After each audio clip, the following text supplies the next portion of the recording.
Hello everyone, very good evening to all. स्वागत है आपका एक बार फिर से सेंचुरियन डिफेंस एकेडमी के ऑफिशियल यूट्यूब चैनल पर। मैं एक साथ जुड़ा हुआ हूं आपके लिए यहाँ पर न्यूज़ एनालिसिस में। जो एक आपकी इंपॉर्टेंट न्यूज़ जो देख रहे हैं आप लोग यहाँ पर, जो कि है आपके हर घर झंडा। जो हर घर झंडे मतलब कि तिरंगे को सभी के पास पहुंचाना और उसको उस देश की एक, कह सकते हैं, देशभक्ति की भावना लोगों में जोड़ना।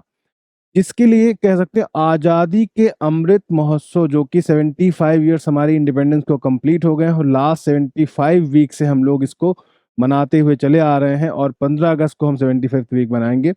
11 से लेकर 17 अगस्त तक के बीच में मिनिस्ट्री ऑफ कल्चर ने कहा है कि हम इसको एक वीक को हर घर झंडे के रूप में मनाएंगे। इसके लिए बहुत सारी चीज़ों में चेंजेस किए गए हैं और बहुत सारे विपक्ष के जो पार्टी, जो आपकी कांग्रेस और अदर दल्स ने, जो कि आपके बीजेपी जिसे कह सकते हैं एनडीए के जो अगेंस्ट जो होते हैं विपक्षी दल, अपोजिशन ने बहुत सारे इस पर क्वेश्चन मार्क भी उठाए हैं कि ये क्या है और इससे क्या क्या नुकसान हो सकते हैं। उन्हीं दोनों पहलुओं को हम आपके सामने रखने की कोशिश करेंगे। फिर आप सोचिएगा कि बताइएगा क्या है, ये सही है या गलत है। जो भी चीज़ें आपके दिमाग में कमेंट बॉक्स में जरूर बताएंगे, ठीक है। तो चलिए देखते हैं यहाँ न्यूज़ क्या है जो हमारे सामने ऐसी आई। तो हर घर तिरंगा या हर घर झंडे की जो बात हुई है, जो कैंपेन चलाई गई है गवर्नमेंट ऑफ इंडिया के थ्रू, कि सभी लोगों को अपने घरों पर तिरंगे लगाने की अनुमति दी गई है। अब तक ऐसा नहीं होता था। हम अपने घरों पर तिरंगे को नहीं लगा सकते थे। केवल सरकारी इंस्टीट्यूशंस और हमारे जो शिक्षण संस्थान और कई गवर्नमेंट बिल्डिंग्स या आर्मी के जो सेंटर्स होते, वहाँ स्पेशलाइज पर्टिकुलर लोकेशन पे ही तिरंगे लगाने की एक प्रथा होती, परमिशन थी। लेकिन अब चेंज किया गया है। जो आपके फ्लैग का जो एक कंडक्ट, कोड ऑफ कंडक्ट, उसमें चेंजेस किए गए हैं। अब कोई भी तिरंगे को लगा सकता है। उससे पहले कहा गया तिरंगे का जो बनावट होती थी वो केवल आपके कह सकते हैं हैंडलूम से होती थी। हथकरघा उद्योग के जो खद्दर होता था, जिसे कह सकते हैं खादी के कपड़े से ही तिरंगा बनता था, उसके ही बने हुए के कपड़े का हम यूज कर सकते हैं। लेकिन अब जो चेंजेस हुए हैं उसमें खादी कपड़े के साथ साथ अन्य कपड़े का भी प्रयोग किया जा सकता है, वो भी यहाँ पर दिया गया है। चलिए देखते हैं क्या है पूरी की पूरी खबर, जो कि क्या ऐसा कुछ एलिगेशंस हैं उनके लिए। और जब बात की गई हर एक घर के ऊपर तिरंगे लगाने की बात हुई कि हर घर तिरंगा जो कैंपेन चलाई गई, इससे करीब करीब लगभग माना गया 20 करोड़ जो हमारे तिरंगे की आवश्यकता होगी लोगों तक ले जाने की। तो 20 करोड़ तिरंगा ये कैसे लोगों तक पहुंचेगा, इसकी क्या सप्लाई के तरीके होंगे, क्या पूरी चेन होगी, कैसे हम मैनेज करेंगे ये कैंपेन से लोगों को जोड़ने के लिए। 7 दिनों के भीतर लोगों को इसमें क्या कह सकते हैं तिरंगे के साथ जोड़ने की जो पूरी कैंपेन है, इस कैंपेन की जो पूरी मैकेनिज्म है, इस पर क्वेश्चन मार्क उठे कि इतनी जल्दी इतनी बड़ी मात्रा में कैसे हम जोड़ सकते हैं। दूसरा एक चीज निकल के सामने आई, जो सरकार का कहना है, वो कहना है कि इस भाव से हम कई सारे जो हमारे हथकरघा उद्योग के जुड़े हुए भाई हैं उनको बहुत ज़्यादा मात्रा में रोजगार मिलेगा और उन्हें इससे फायदा होगा। लेकिन बात है कि कम समय में, इतने कम समय में जो हम 20 करोड़ तिरंगा लोगों तक कैसे पहुंचाएंगे, उस चीज को जानना इसका सबसे बड़ा यहाँ पर दिक्कत है। तो देखिए क्या खास बात है इसमें। पूरी की पूरी जो न्यूज आई, इसमें कहा गया फ्लैग कोड ऑफ इंडिया में, जो कि कहा गया 2022 में चेंजेस लाए गए हैं, जिसमें ये कहा गया है, ये बात तो पहले से चल रही थी।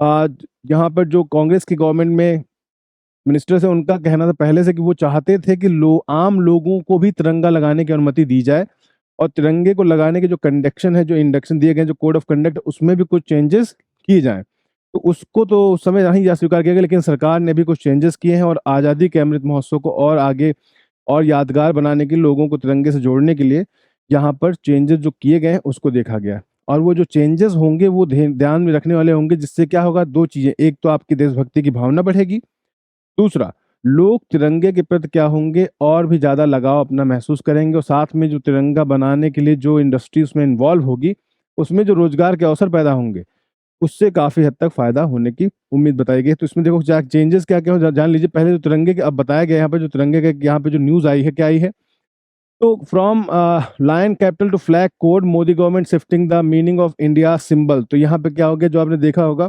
सेंट्रल विस्टा प्रोजेक्ट में आपने देखा कई सारे विवाद उठे, जो लाइन की जो फिगर थी उसके ऊपर, कि उसकी बनावट क्या है, कुछ ज्यादा एग्रेसिव हो गई है। उसमें जो पहले मुंह बंद हुआ करता था, अभी लाइन का मुंह खुला हुआ है। अब जो उसमें चेंजेस आए हैं, दूसरा कहा गया why amendment to flag code of India sparking off a debate. इस पे आ गया खादी एज वेल, कहा गया था polyester and the machines made fabric at question by the proponents, कहा गया of khadi as well as Congress. तो कहा गया खादी ही नहीं, बाकियों से क्यों, तो कहते देश की जो भावना है, मूल भावना है, उससे खिलवाड़ है। अब इसका जो सीधा संबंध चाइना से क्यों जोड़ा गया है? आपको एक इसमें दिख रहा होगा थंबनेल में चाइना क्यों जोड़ा गया है? चाइना इसलिए जोड़ा गया है कि कांग्रेस पार्टी और उनके कुछ लीडर्स का मानना है कि ये जो इतनी मात्रा में जो ये हमारे यहाँ पे तिरंगे का यहाँ पे जो लगाए जाएँगे, ये आम हमारी जो हिंदुस्तान की मैकेनिक्स है वो इतनी जल्दी प्रोवाइड नहीं करा पाएगी। इतनी मात्रा में एक साथ तिरंगे अगर कोई प्रोवाइड करा सकता है जो मशीन्स हैं, वो केवल चाइना में कराया जा सकता है। तो कोशिश की गई कि जो चाइना के जो यहाँ पर जो मशीनिस्ट हैं कहते हैं इससे पूरी तरीके से हम अपने हर देश के हर घर पे चाइना को टाँगने वाले हैं, ना कि देश के हैंडलूम इंडस्ट्री के लेबर्स की मेहनत को या उनको फ़ायदा नहीं पहुँचाया जाएगा। यहाँ फ़ायदा किसको हो रहा है? यहाँ फ़ायदा हो रहा है उनको जो यहाँ पर तेज़ी से सप्लाई कर पाएँ। सरकार को बोला गया कि ये पहले क्लियर करे इस मैकेनिज्म को कि कैसे क्लियर होगा कि इसमें देखा जाए कि क्या चीज़ें हम इसको कैसे लोगों तक पहुँचाएँगे 20 करोड़ या तिरंगे को कैसे पहुँचाना है, उसका क्या रोड मैप है, पूरी तरह से मैप कोई क्लियर नहीं है। ये अपोज़िशन की तरफ से एक एलिगेशन है और कहा गया इस एलिगेशन को उन्होंने कहा कि ये जो चीज़ें प्रूफ़ होंगी, वो प्रूफ़ होंगी कैसे? ये प्रूफ़ होंगी थ्रू द चाइना के गवर्नमेंट को हम सपोर्ट कर रहे हैं, ऐसा करके प्रूफ़ किया जाएगा। अब यहाँ पर जो दूसरी चीज़ें निकल के आती है कि हम लोग नेशनल फ्लैग लगाते कैसे हैं? क्या-क्या चीज़ें ध्यान में रखनी चाहिए? ये तो उनका एलिगेशन हुआ कि इतना तेज़ी से इतनी मात्रा में हम लोग प्रोवाइड नहीं कर पाते हैं और जो लोग प्रोवाइड करेंगे वो एकमात्र देश चाइना है और हम इनडायरेक्टली गवर्नमेंट क्या कर रही है चाइना के मार्केट के सारे प्रोडक्ट को इंडिया की हर छत पे लगाने की बात है। ये हर घर तिरंगे की बात नहीं है।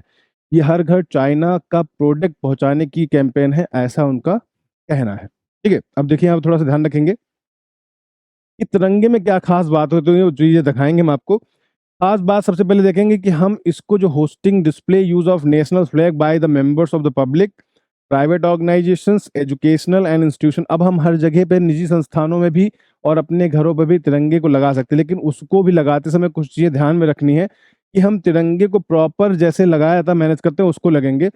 The flag use commercial purpose in violation of the emblem of the nation कहा गया किसी कमर्शियल पर्पज़ से यूज़ नहीं करेंगे। Flag should not be dipped in the salute of the any person of the things कहीं पे भी छुपना नहीं चाहिए और किसी भी गंदे हाथ से नेशनल फ्लैग को नहीं छूना है या नेशनल फ्लैग में कोई गंदगी ना लगे ऐसा ध्यान रखना है।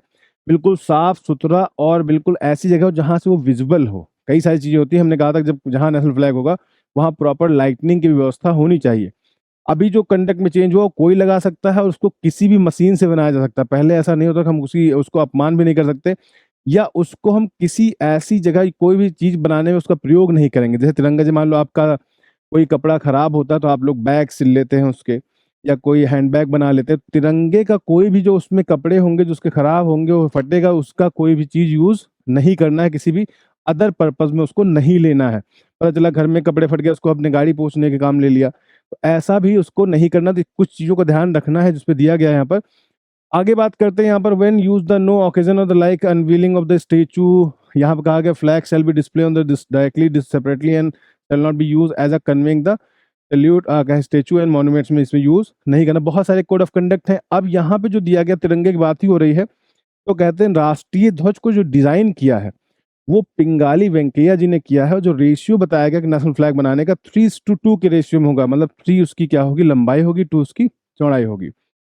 अब यहाँ पूछा गया अनऑफिशियल फ्लैग ऑफ इंडिया 1906 में था जिसमें बीच में वंदे मातरम होता था, यहाँ पे एक सूरज होता था, यहाँ चंद्रमा, बीच में ऊपर कमल के फूल होते थे। फिर फूल का साइज बदल गया, पहले क्या पहले ग्रीनरी ऊपर होती थी, रेड नीचे होता था और बीच में येलो होता था। जो इसका एवोल्यूशन हुआ है चेंजेस होते-होते जो ना हमारा नॉर्मल नेशनल फ्लैग जिस रूप में हमने अभी स्वीकार कर रखा 24 तीलियों के साथ, ये आया है 1947 में। 22 जुलाई 1947 में कॉन्स्टिट्यूशन असेंबली ने इस फ्लैग को क्या किया है अडॉप्ट किया और इसी फ्लैग को नॉर्मली क्या कर रखा है चला रखा है। अब बात करते हैं नेशनल फ्लैग ऑफ इंडिया जो अडॉप्ट किया गया 22 जुलाई 1947 को। तो मुद्दा आप समझ गए होंगे कि अब जो नेशनल फ्लैग है पहले के तरह अब इसको किसी भी मशीन के थ्रू या किसी मशीनिंग प्रोडक्ट प्रोड्यूस करके कोई भी फैब्रिक का यूज़ कर सकते हैं, पॉलिस्टर भी और फैब्रिक। पहले क्या होता था हम लोग केवल खादी का यूज़ करते थे और हैंडलूम से बने हुए फ्लैग का यूज़ किया जाता था, बाकी किसी फ्लैग का यूज़ नहीं करते थे। पहले किसी गवर्नमेंट बिल्डिंग या गवर्नमेंट ऑर्गेनाइजेशन पे ही इसको डिस्प्ले करते थे, अब इसको कहीं भी हम लगा सकते हैं क्योंकि दुनिया भारत भर के जो 20 करोड़ घरों पर इसको पहुँचाने का जो टारगेट लिया गया है मिनिस्ट्री कल्चर मतलब संस्कृति मंत्रालय ने अनाउंस किया कि 20 करोड़ से अधिक तिरंगे की आवश्यकता होगी। हम खुद चाहें तो अपने हर एक ग्राम प्रधान जो हमारा होते हैं, जो गाँव के प्रधान होते हैं, वो चाहें तो इस चीज़ को एक पॉजिटिव अप्रोच के तहत लेकर अपने गाँव की जो महिलाएँ हैं जिन्होंने सिलाई-कढ़ाई संस्था में या पीएमकेवीवाई स्किल के थ्रू जिन्होंने से इस आपकी वीविंग में सर्टिफ़िकेट लिया है, उनकी मदद से हर गाँव में ये सुनिश्चित करें कि अपने गाँव के जितने भी लोग हैं, जितने भी घर हैं, उनको तिरंगा मुहैया करवाएँगे। जिससे कि जो ये विपक्ष या जो भी अदर पार्टी जो हमारी एक दूसरा कंसर्न उनका भी कंसर्न पॉज़िटिव है क्योंकि ऐसा हो सकता है क्योंकि इतनी मात्रा में कैसे हो सकता है? तो हम प्रॉपर अपने रिसोर्सेज़ को यूटिलाइज़ करके इसको इस तरह से अपने आस-पास के लोगों में तिरंगा अगर हर एक ग्राम पंचायत ये बीड़ा उठाए कि हम अपने गाँव की हर एक घर को तिरंगा पहुँचाएँगे और वहाँ पर मदद करेंगी जो कि पीएम प्रधानमंत्री कौशल विकास, उत्तर प्रदेश कौशल विकास या हर राज्य का जो कौशल विकास मिशन है या वहाँ की जो कढ़ाई सिलाई-कढ़ाई वाली महिलाएँ हैं, उनको एक प्रॉपर हम लोग एक स्टाइपेंड देकर उनसे ये काम करवा सकते हैं और प्रधान अपने स्तर पर इसको क्या कर सकता है, हर गाँव की पंचायत में हर एक घर को तिरंगा अवेलेबल करवा भी पाएगा, जिससे एक लोगों को रोज़गार भी वहाँ लोकल लेवल पे मिलेगा। दूसरा तिरंगा हम किसी दूसरे देश से मँगाने की बात नहीं रखेंगे। ये बात सरकार को भी ऐसा कुछ चैनल में शिफ्ट करना चाहिए, जिससे कि हमारी जो अदर पर्सन्स या अदर पार्टी के जो मेंबर्स हैं, उनकी जो चिंता है, वो थोड़ी-सी क्या हो पाए, सुनिश्चित हो पाए, जैसा कि अभी रोड मैप कोई ऐसा गवर्नमेंट ने जारी नहीं किया है। आप देख सकते हैं 3:2 के उसमें हमने बनाया है, तिरंगा यहाँ बनता है ऐसे, ये इनका होता है और वो दूसरा कहा कि इस तरह से हम लोग अपराइट रखते क्या, ऊपर केसरिया होगा, नीचे ग्रीनरी और नीचे ग्रीन रंग होगा। तो इस तरह से तिरंगे को हम लोग रखते हैं। उल्टा तिरंगा लगाना गलत होता है, इसे गलत माना जाता है। ठीक है? और तिरंगा हमेशा अपने पूरे टॉप पे होना चाहिए, झुका हुआ नहीं होना चाहिए, ढीला भी नहीं होना चाहिए, फटा भी नहीं होना चाहिए, गंदा भी नहीं होना चाहिए। मतलब इन तिरंगों को लगाने के पीछे आपकी ये चीज़ें रहेंगी। तो ये पूरी की पूरी जो बात है कोड ऑफ कंडक्ट जो तिरंगे बदले गया है, वो यही है और तिरंगे को लेकर जो कंसर्न है चाइना को जो फ़ायदा होना था वो ये है कि हम अपने प्रॉपर रोड मैप रिसोर्सेज़ को अगर अप्लाई नहीं करेंगे तो मेजर वहाँ पर इस चीज़ का फ़ायदा हो सकता है। ये पूरी जानकारी आपको पूरी कैसी लगी जो कि कोड ऑफ कंडक्ट जो चेंज हुआ है तिरंगे का और दूसरा आपकी यहाँ पे जो नई चीज़ें जानकारी आपको दी गई हैं वो कैसा लगा? आप क्या सोचते हैं इस मुद्दे पे कमेंट बॉक्स में ज़रूर बताएँ। आपकी क्या राय है? आप कैसे इस तिरंगे को जो हम लोग मनाना है हर घर तिरंगा जो कैंपेन उसको कैसे सक्सेसफुल बनाएँगे? अपने आप पे कौन-सी कैंपेन आप चलाने वाले हैं? ये कमेंट बॉक्स में हमें आप ज़रूर बताएँ। तब तक के लिए thank you so much. Bye, take care and Jai Hind.